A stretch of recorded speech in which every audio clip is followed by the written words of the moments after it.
अरे लिख दे इसको, कर इसकी बुद्धि चेक। कह रहा था एक लाइन लिख देते हो और उसके बाद ओके बटन दबा के तुम एआई आर्टिस्ट बन गए। मार इसको। तुम भी वही हो ना, इतनी मेहनत करके ये चेहरा लगा के ये आवाज लगा के यही कहना होता है कि भाई एक लाइन लिख दी और तुम बन गए एआई आर्टिस्ट। ये देखो, मैं नवाजुद्दीन सिद्दीकी नहीं है एंड या दैट्स एआई फॉर यू। तो एक और रीटेक करें।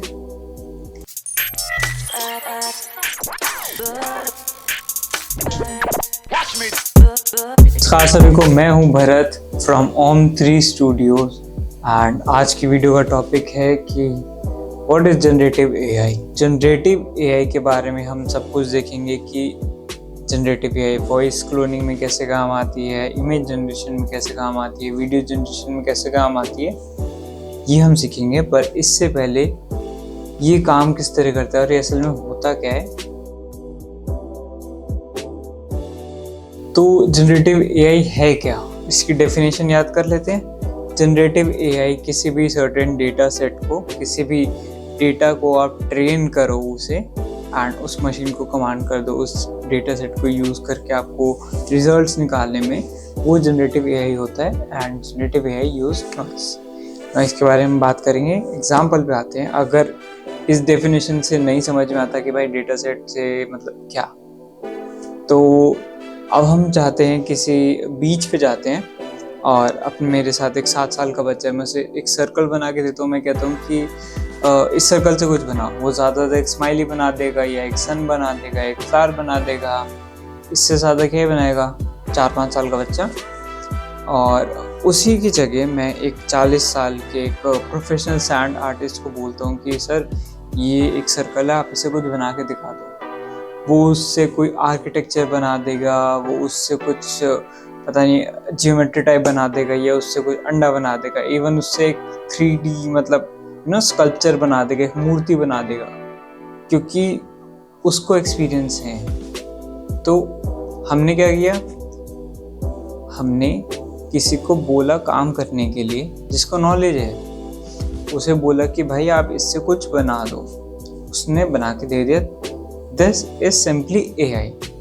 उस 4 साल के बच्चे में और उस 40 साल के बच्चे में फ़र्क है, 40 साल के सैंड आर्टिस्ट में फ़र्क है सिर्फ नॉलेज का, जिसे हम कहते हैं डेटा सेट का फ़र्क है। वो जितना वास्ट है उतना आपको बेटर रिजल्ट देगा। अब आप तो आपने उसे एक कमांड दे दी पूरा एक्सप्लेन करके, दैट इज़ कॉल्ड प्रॉम्प्ट। इसे कहते हैं प्रॉम्प्ट। और इसका अच्छे से सीखने के लिए इसको कहते हैं प्रॉम्प्ट इंजीनियरिंग, जो कि शायद आपकी फीड में आ रहा होता है कि प्रॉम्प्ट इंजीनियरिंग सीखो, प्रॉम्प्ट इंजीनियरिंग सीखो। तो ये होता है प्रॉम्प्ट इंजीनियरिंग। जितनी अच्छी आपकी प्रॉम्प्ट होगी एंड जितना अच्छा डेटा सेट आएगा उतना रिफाइंड आपका रिजल्ट आएगा। प्रॉम्प्ट इंजीनियरिंग पे मैं अपनी वीडियो निकालूंगा, बट या so this is generative AI. Generative AI काम किस तरह करता है, तो जैसे मैंने अभी बताया कि आप बच्चों को किसी को बीच पे लेके जा रहे हो, तो उन दोनों ने क्या यूज़ करा, उन दोनों ने मिट्टी से कुछ ना कुछ बनाया है। तो मिट्टी का तो वहाँ क्या है, कुछ भी तो नहीं है। मिट्टी बहुत एक बड़ा सब्जेक्ट है। अब इससे हम टेक्निकलिटी में जाए तो इसे बोलते हैं नॉइस।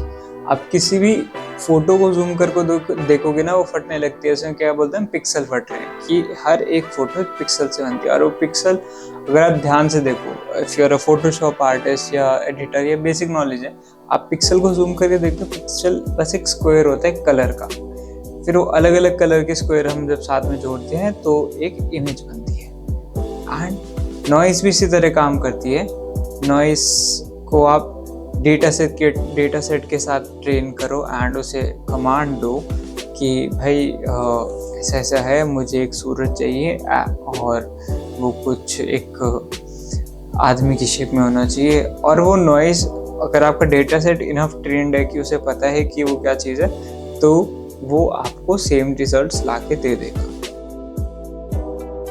थर्ड पॉइंट, हम क्या क्या सॉफ्टवेयर यूज़ करते हैं एआई को यूज़ करने के लिए in terms of voice cloning, in terms of image generation, in terms of video generation and deep fake. For image generation, एक फ़ोटो क्रिएट करने के लिए मैं यूज़ करता हूँ stable diffusion, that is my priority.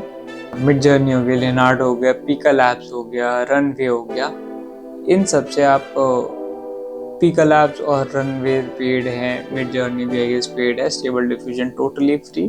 तो RVC for voice cloning and there is another called Coqui, COQUITTS, text to speech.